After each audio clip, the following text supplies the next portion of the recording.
স্বাগত ডিবিসি সংবাদে আপনাদের সাথে আছে হিমাদ্রি রাহা। শুরুতে জানিয়ে দেব আকিস বশির গ্লাস সংবাদ শিরোনাম। মার্কিন শুল্ক নীতি নিয়ে শঙ্কিত নয় বাংলাদেশ। দেশটি থেকে আমদানি বাড়িয়ে বাণিজ্য ঘাটতি কমানো হবে। ওয়াশিংটনের সঙ্গে কথা বলবেন ডক্টর ইউনূস।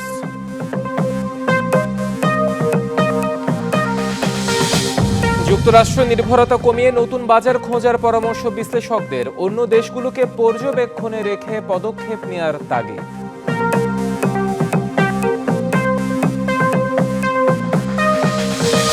মার্কিন প্রেসিডেন্টের কর্তৃত্ববাদী সিদ্ধান্তের প্রতিবাদে যুক্তরাষ্ট্র জুড়ে বিক্ষোভ। ইউরোপেও চলছে প্রস্তুতি।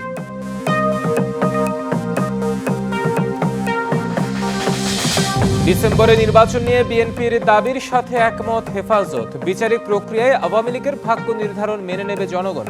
মন্তব্য সালাউদ্দিন আহমেদের।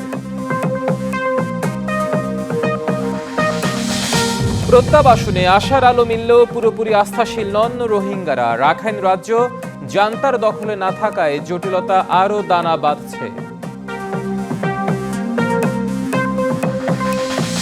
রংপুরে বিএনপির দুই গ্রুপের সংঘাতে প্রাণ গেল একজনের। আধিপত্য বিস্তারে শরীয়তপুরের জাজিরায় ফুটল শতাধিক হাত বোমা। আহত অন্তত 13।